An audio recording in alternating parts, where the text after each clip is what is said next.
Container of volume 1 metre cube. एक container दिलेला आहे आणि त्याचं वॉल्यूम दिलेलं आहे 1 मीटर क्यूब.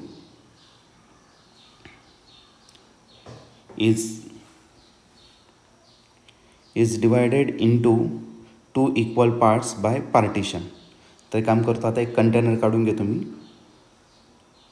तर हा एक कंटेनर आहे आणि या कंटेनरचं जे वॉल्यूम आहे ते किती, तर 1 मीटर क्यूब. ते आपण ऑलरेडी वरती दिलेलं आहे. तर याला डिवाईड करायचं किती, 2 पार्टमध्ये इक्वल पार्टिशन करायचं आहे. तर मध्ये आपण एक पार्टिशन करून टाकू. आता त्याच्या पुढे दिलेलं आहे 1 part has an ideal gas at 300 kelvin and the. एक पार्ट जो आहे त्याच्यात काय टाकायचं आहे, आयडियल गॅस टाकायचं. मग या पार्टमध्ये मी आयडियल गॅस या ठिकाणी टाकलेलं आहे आणि त्याचं जे टेम्परेचर आहे ते किती येतं, 300 केल्विन एवढं टेम्परेचर आहे. त्याच्यापुढे अदर पार्ट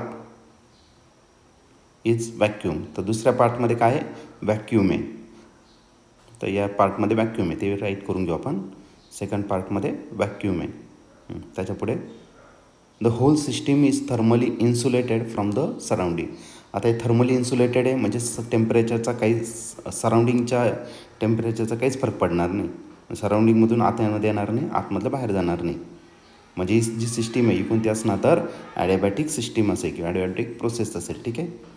मग आता इथे लिहून टाकू, as the whole system is thermally insulated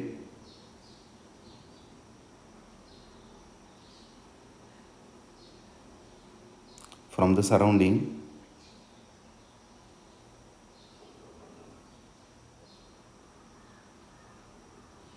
therefore it is adiabatic. Therefore given process किंवा सिस्टीम म्हणा इज ॲडियाबॅटिक प्रोसेस किंवा system.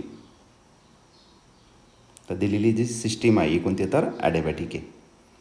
If the partition is remove. आता हे पार्टिशन आपल्याला काढून टाकायचं आहे. काढून टाकतो आता मी लगेच.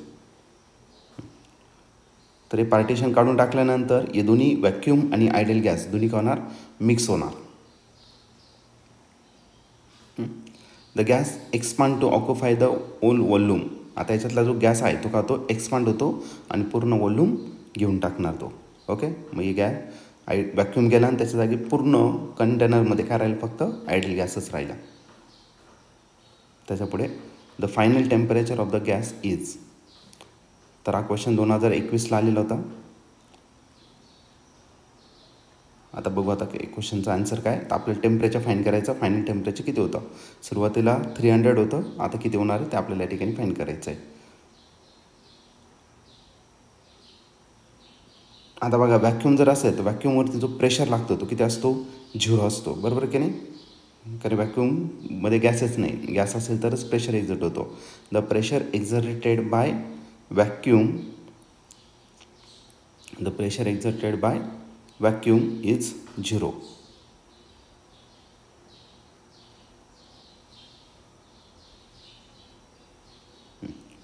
का बरं 0 आहे, कारण की प्रेशर एक्झर्ट होण्यासाठी आपल्याला काहीतरी मीडियम लागेल आणि याच्यात मीडियम नाहीच आहे, व्हॅक्यूममध्ये काहीच नसतं. म्हणून वर्डन जो आहे, वर्डन पण आपला किती राहणार आहे, 0. कशामुळे, तर व्हॅक्यूममुळे. का बरं वर्डन 0, कारण वर्डनचा फॉर्म्युला P/dB असतो आणि प्रेशरच 0 आहे आपला, राईट ना. म्हटलं फॉर्म्युला लिहून देतो, वर्डन is equal to P/dB and P is equal to 0, right. म्हणून आपलं टोटल आन्सर किती येणार, तर 0 येणार. ठीक आहे, एवढं समजलं असेल. वर्डन 0 झालं म्हणजे जेव्हा व्हॅक्यूम एक्सपांड होणार आहे तर व्हॅक्यूममधून कोणत्याच प्रकारचं वर्डन होणार नाही. जे काय होणार ते आयडियल गॅसचं होणार. ठीक आहे.